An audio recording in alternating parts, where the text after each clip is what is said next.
कक्षा दशम विषय सामाजिक विज्ञान में सभी भैया बहनों का स्वागत है। भैया बहनों, आज हम कक्षा विषय सामाजिक विज्ञान पर चर्चा करेंगे। इसमें संसाधन एवं विकास, इस पर चर्चा करनी है।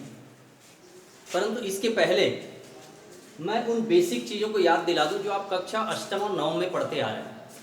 उसमें 3 शब्द बार बार प्रयोग होगा। अभी दसम की कक्षाओं में जैसे हम आगे बढ़ते जाएंगे बार बार उस शब्द को आप सुनेंगे।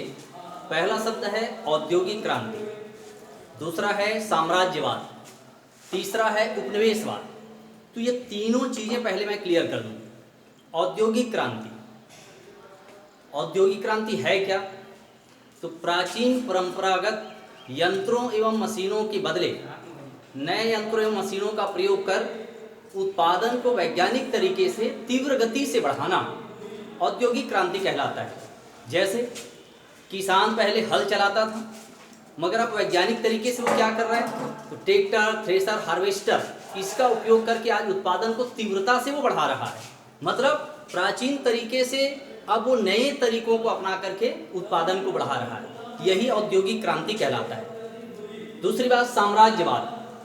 जब कोई शक्तिशाली राष्ट्र किसी दुर्बल एवं कमजोर राष्ट्र पर नियंत्रण स्थापित कर उसका शोषण करता है तो वह शक्तिशाली राष्ट्र साम्राज्यवाद कहलाता है। जैसे ब्रिटेन ने भारत को अपना उपनिवेश बनाया, गुलाम बनाया और उसका आर्थिक, राजनीतिक, सामाजिक शोषण किया, तो वो साम्राज्यवाद कहलाएगा। ठीक वही उसके विपरीत जब जाएं तो उपनिवेशवाद। जब कोई शक्तिशाली राष्ट्र किसी दुर्बल राष्ट्र पर नियंत्रण स्थापित कर उसका आर्थिक, राजनीतिक, सामाजिक शोषण करता है तो वह दुर्बल या कमजोर राष्ट्र उपनिवेशवाद कहलाता है, वो उसका उपनिवेश कहलाता है। तो ये तीनों बातें हम सामाजिक विज्ञान में बार बार उपयोग करेंगे, तो ये बेसिक चीज़ों का आपको ध्यान में रखना होगा। अब हम चलते हैं संसाधन एवं विकास।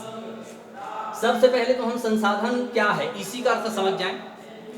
तो संसाधन का अर्थ होता है प्रकृति द्वारा प्रदत्त वे संपदाएं जिसका उपयोग मनुष्य अपनी उपयोगिता, अपनी आवश्यकता के लिए करता है तथा जिससे उत्पादन बढ़ता है और उस उत्पादन से मनुष्य का लाभ पहुंचता है, तो वही वस्तुएं संसाधन कहलाता है।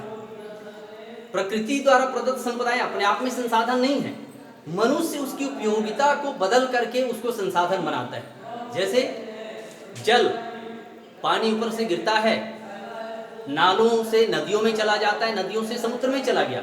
मनुष्य ने पानी का उपयोग नहीं किया, जल का उपयोग नहीं किया, तो वो संसाधन नहीं है।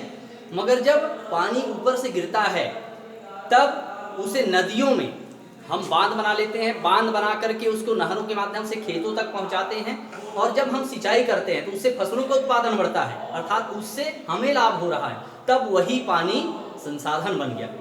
तो इस तरीके से हम देखते हैं कि प्रकृति द्वारा प्रदत्त वे संपदाएं जिसका हम अपने जीवन में उपयोग करते हैं, इस्तेमाल करते हैं और जिससे उत्पादन बढ़ता है, तो वही प्राकृतिक संपदाएं संसाधन कहलाता है। अब मैं बात करूं प्राकृतिक संपदा के साथ रिश्ता, तो हम देखते हैं कि मनुष्य प्राचीन समय से प्रकृति से जुड़ा रहा है। जिस समय उसको कोई चीज का ज्ञान नहीं था, आदि मानव की तरह जब वह जीवन जीता था, तब भी वह फलों से अपना उदर पोषण करता था, पत्तियों से, खाल से अपने शरीर को ढकता था। तो इस तरीके से वह ना जान करके भी कहेंगे प्रकृति से जुड़ा रहा है। परंतु जैसे जैसे सभ्यता का विकास हुआ, हम जैसे जैसे सभ्य होते गए, उसका स्वरूप भी बदलता गया है। आज मनुष्य प्राचीन जो तरीके हैं उसके स्वरूप को बदल बदल करके उसका उपयोग नए तरीके से कर रहा है। आज हम देखते हैं जल का उपयोग हम सिंचाई के लिए, बिजली उत्पादन के लिए कर रहे हैं। वही बात मिट्टी का उपयोग हम कई प्रकार के कृषि कार्य के लिए कर रहे हैं। उसके साथ साथ हम देखते हैं खनिज संपदाओं का उपयोग मनुष्य आज अपनी आवश्यकता की पूर्ति के लिए उसके स्वरूप को बदलता है और आज बड़े बड़े कल कारखानों का विकास होने लगा है, जिससे मनुष्य की अपने जीवन में भी निरंतर विकास होते रहा है।